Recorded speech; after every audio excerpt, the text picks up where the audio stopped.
தேவனுடைய உன்னதமான வார்த்தை ஒவ்வொருடைய வாழ்விலும் விளக்கேற்றும், அதாவது மகிழ்ச்சியை தந்து நிலையான நித்தியமான நிரந்தரமான ஆசீர்வாதத்துக்கு நேராக வழி நடத்தும் என்பதில் சந்தேகமில்லை. ஒவ்வொரு முறையும் இந்த அப்போஸ்தலர் நடவடிக்கையிலிருந்து கர்த்தருடைய வார்த்தையை நாம் சிந்திக்கும் போதெல்லாம் இவ்வளவுப்பட்ட பாடுகள் மத்தியில் அல்லது எப்படிப்பட்ட ஜெயத்தை ஆண்டவர் தந்திருப்பார், இப்படிப்பட்ட ஒரு ருசி உள்ள ஒரு அருமையான வாழ்க்கையை தேவன் நமக்கு எவ்வளோ ஈவாய் கிருபையாய் தந்திருக்கிறார்.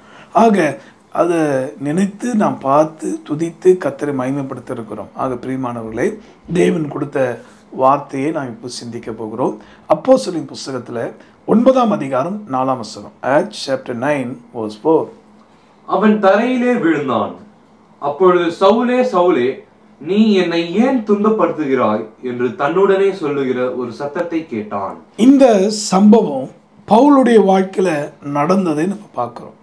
தரையிலே விழுந்தான்.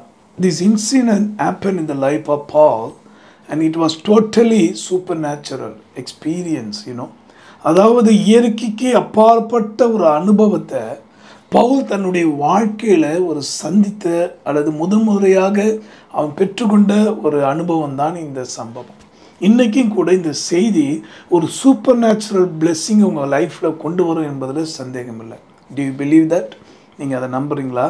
இதை கேட்கிற பிரியமான சகோதரி சகோதரியே, today is a day of deliverance for you. In unique way, God going to set you free from all obstacles.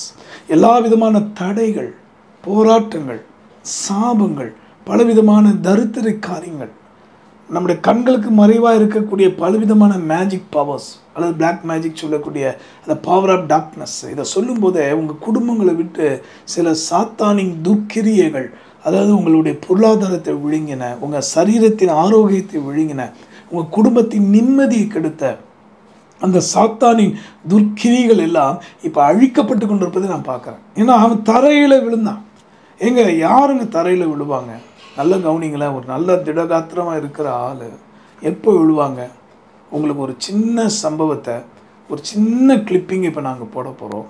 அது ஒரு ஜஸ்ட் ஃபியூ செகண்ட் தான் இருக்கும், நீங்கள் பாருங்கள்.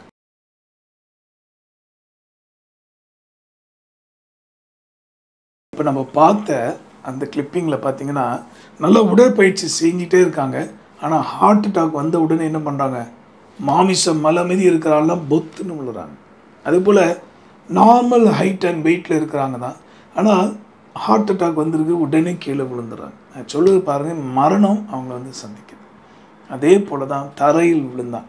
அப்போது அந்த இடத்துல பவுலுடைய வாழ்க்கையில் ஒரு மரணம் ஏற்பட்டுட்டு, அப்போ இது வரைக்கும் அவன் ஜீவன் நினைத்து கொண்டு இருந்த தன்னுடைய பாரம்பரியம் அவனை விட்டு போக ஆரம்பிச்சிச்சு. அவன் நினச்சிட்டு தான் பாருங்கள், தனக்கு இருக்கிற வைராகியம் தான், போகிற வழி கரெக்டு, கிறிஸ்தவர்களை கொலை செய்கிறது கரெக்டு, தேவாலயங்களை இடிப்பது கரெக்டுன்னு நினச்சிட்டு அதில் ஒரு பெருமை பாராட்டி அவன் பாட்டு செயல்பட்டான். பார்த்தீங்களா?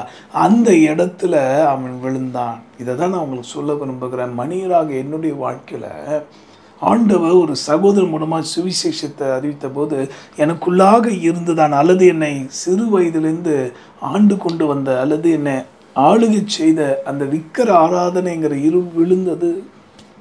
அந்த பாவத்தின் சம்பளம் மரணம் என்கிற வசனமோ சத்தியமோ தெரியாமல் இருளுக்கு அடிமைப்பட்டு கிடந்த என்னுடைய வாழ்க்கையில் அந்த மரணம், ஆவிக்குரிய மரணம் தரையில் விழுந்தது. இதை தான் உங்களுக்கு நான் விளக்கி சொல்ல விரும்புகிறேன். தயவு செய்து தேவன் உங்களை தொட விரும்புகிறத அசட்டை பண்ணாதீங்க. Do not neglect the God who wants to touch your life. He wants to revive your spiritual life. He wants to touch your body, soul and spirit right now. இந்த வார்த்தை கேட்டுட்டு இருக்கும்போது உங்கள் சரீர ஆத்மாவில் ஒரு சூப்பர் நேச்சுரல் பவர் இறங்குறதை நான் பார்க்குறேன். ஒருவேளை நீங்கள் சயின்டிஸ்டாக இருக்கலாம், உள்ள பெரிய பெரிய டாக்டர்ஸாக இருக்கலாம், உங்களை பல கோடி பல ஆயிரம் கோடி கையில் வைத்திருக்கிற அல்லது பல நாடுகள் பிரயாணப்பட்டு பல இன்வெஸ்ட்மெண்ட் பண்ணக்கூடிய நல்ல ஞானவானாக இருக்கலாம். யாராக இருந்தாலும் சரி, இப்போது தரையில் விழுந்தது போல் நீ இப்போ விழ வேண்டிய நேரம் வந்துட்டு. நான் சொல்ல கவனிங்க, it is not a curse. I am telling, I am talking about your spirituality. ஆண்டவர் சொல்லுகிற அந்த ஆவிக்குரிய அர்த்தத்தை புரிஞ்சு கொள்ளுங்க. உங்களை இதுவரைக்கும் மயக்கின இச்சைகள் அல்லது உலக சிற்றின்பங்கள், இந்த செய்தியை கேட்கும்போது உங்களால் விட முடியல. அந்த ஆல்கஹாலிக்னு சொல்லக்கூடிய அந்த குடி பழக்கத்துக்கு அடிமையானவங்களை இப்போ கர்த்தர் விடுவிப்பதை நான் பார்க்குறேன். தரையில் விழுந்தான். இப்போ இயேசுவின் நாமத்தினால இந்த வார்த்தையை கேட்டுக்கொண்டிருக்கும் போது யாரெல்லாம் ட்ரக்ஸ் அடிக்டாக இருக்காங்களோ, அதாவது பலவிதமான போதை வஸ்துகளுக்கு அடிமையானவர்கள் அல்லது தவறான கெட்ட பழக்கங்களுக்கு, தவறான தீமையான குணங்களுக்கு அடிமையானவங்க, இப்போ அந்த ஆவி உங்களை விட்டு விலகுவதை நான் பார்க்குற தரையில் விழுந்தான் பாருங்கள். கடந்த நாட்களில் ஒரு மருத்துவர், அவருடைய மனைவி ஒரு அட்வொகேட், 2 பிள்ளைங்களுமே இன்ஜினியர்ஸ், 4 பேருமே என்ன பண்ணாங்க, தற்கொலை பண்ணி கொண்டாங்க. அதுவும் அந்த பசங்க தற்கொலை பண்ண பயந்தபோது என்ன ஆயிட்டுன்னா, அவர் மருத்துவராக இருந்ததுனால அனஸ்தீசியா கொடுத்துருக்கார். மயக்கத்தில் அதிகமாக கொடுத்து அப்படியே மறித்து போயிருக்காங்க.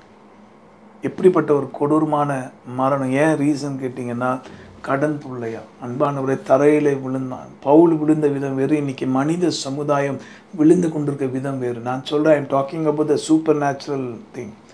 இயற்கைக்கு அப்பாற்பட்ட வகையில் நடக்க போகிறது தான் இப்போ நான் சொல்கிறேன். ஆனால் படிப்பு எவ்வளோ படிச்சிருந்தாலும் காப்பாற்ற முடியலையே, எவ்வளோதான் உலக ரீதியான அறிவு இருந்தாலும் அதை அவங்கள காப்பாற்ற முடியலையே.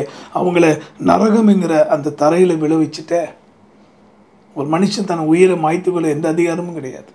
ஆனால் நடந்தது என்ன பரிதாபம். இன்றைக்கி கூட இந்த செய்தி தயவு செய்து எதுக்காக நீங்கள் ஷேர் பண்ணுங்கள், மற்றவங்களுக்கு போய் சேரட்டும் சொல்கிறோன்னா, not to make friendship other things. இந்த வேர்ல்ட்லி இந்த மாரலுக்காக இல்லைங்க. இந்த உலகத்தில் எவ்வளோ கோடி ரூபாய் சம்பாதிச்சாலும், எவ்வளோ பேர் புகழ் பட்டு இருந்தாலும், மறுபடியும் சொல்கிறாங்க, கர்த்தருடைய கிருபை தான் என்னை தாங்குகிறது. வேதத்தில் பக்தன் சொல்கிறான் இல்லையா, அவனுடைய கிருபை என்னை தாங்குகிறது என்று சொல்கிறான். உங்களுடைய கிருபை என்னை தாங்குகிறதுன்னு எவ்வளோ பாடலை பாடி நம்ம துதிக்கிறோம். அன்பானவர்களே, தாய் மறந்தாலும் மறவாமல் உன்னை நான் கண்மணி போல காப்பேன் என்று ஆண்டவர் சொன்னார். கர்த்தருடைய மனதுருக்கத்தினால சொல்கிறேன், இன்னைக்கு கர்த்தர் ஒரு சூப்பர் நேச்சுரல் வேலை உங்களை தொடுவதை நான் பார்க்குறேன். It's a super natural message. இது தேவனுக்கு இயற்கைக்கு அப்பாற்பட்ட ஒரு செய்தி உங்களை தேடி வந்து கொண்டு இருக்கிறது. இந்த தேவனுடைய வார்த்தையின்படி உங்கள் ஒவ்வொருடைய வாழ்க்கையிலும் இன்னைக்கு விழ வேண்டியது எது தெரியுமா? பெருமை, கசப்பு, இச்சைகள், கோபங்கள், பொருளாசைகள், உலகாசைகள், இவைகள் நம்மளை விட்டு விழுந்து ஓடினாலே நாம் தேவனுக்காக ஜெயிக்க முடியும், எழும்ப முடியும். அதனால தான் நான் சொல்கிறேன், எப்படிப்பட்ட காரியம் இன்றைக்கி மனுஷனை தள்ளுதான். சங்கீதம் 118 அதிகாரத்தில் 13 வசனத்தில் பக்தன் சொல்கிறான், Psalms 118 verse 13, நான் விழும்படி நீ என்னை தள்ளினாய், கர்த்தரோ எனக்கு உதவி செய்தார். என் அன்பானவர்களே, நான் சொன்னேன் இது சூப்பர் நேச்சுரல் வேலை கர்த்தர் பவுலை தொட்டான்னு சொன்னேன். இதுக்கு இயற்கைக்கு அப்பாற்பட்ட அனுபவத்தை அவன் பெற்றுக்கொண்டான்னு சொன்னேன். ஏன்னு சொன்னேன்னா, கர்த்தரோ உதவி செய்தார். இன்றைக்கி பணம் பணம் பணம் பல கூட்டங்களை பார்க்குறோம், அவங்கள தூக்கி எடுக்க ஆள் கிடையாது, போய் மாட்டிக்கிறாங்க, ஏமாற்றப்பட்டுடுறாங்க, இல்லைன்னா இப்படிப்பட்டு தப்பான முடிவு எடுத்துடுறாங்க. தயவுசெய்து தற்கொலை ஒரு முடிவு கிடையாது, செய்யக்கூடாது.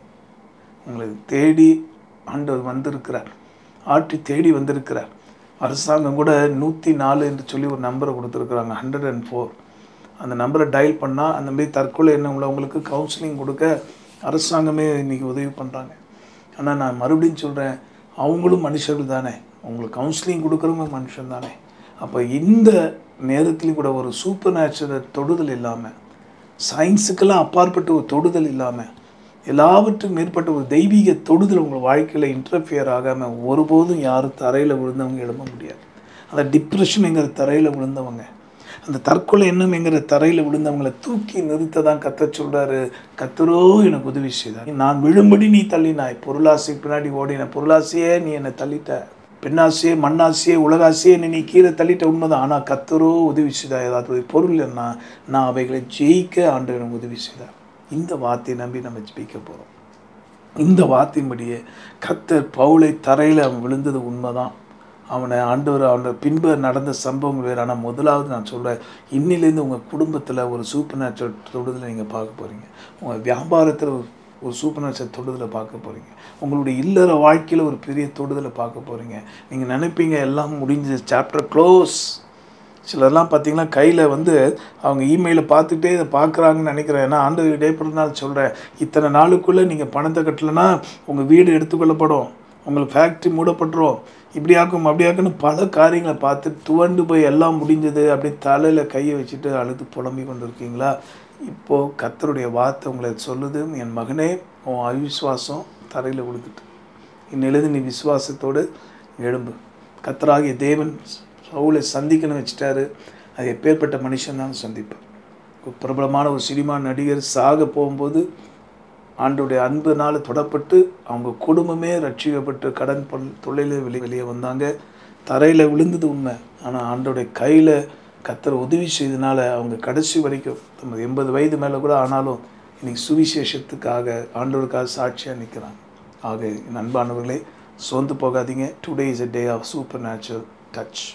தெய்வீக இயற்கைக்கு அப்பாற்பட்ட ஒரு தொடுதலின் நேரம் தொடங்கிட்டு ஜெபிப்போம். அன்புள்ள ஆண்டவரே, பவுலை போல பெருமை கொண்டு ஆணவம் கொண்டு அகந்த கொண்டு எல்லாம் எனக்கு தெரியும் என்ற எண்ணத்தில் ஓடி இருந்தாலும் என்னை மன்னித்து தரையில் விழ வைத்தது போல இன்னைக்கு பெருமை கொண்ட ஆட்சியாளர்களின் தரையில் விழ வைக்கிறீர், மண்ணை நக்க வைத்திருக்கிறீர். அதுக்கு எங்கள் தேசத்தில் பல சம்பவம் நடந்து கொண்டு இருப்பதுக்காக ஸ்தோத்திரம். இனிமேல் நடக்க போகும். என் தேவனே, உம்மை தேடுகிற, உம்மை மதிக்கிற, உம்மை கனம் பண்ணுற, பிறர் நலனுக்காக உண்மையாக ஓடக்கூடிய ஒவ்வொரு ஏழைகளை நினைக்கிற ஒவ்வொருடைய சிங்காசனத்தை உறுதிப்படுத்தும் அப்பா.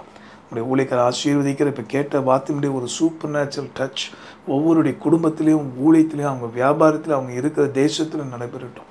பொருளாதாரத்தில் ஒரு சூப்பர் நேச்சுரல் காரியம் நடக்கட்டும்.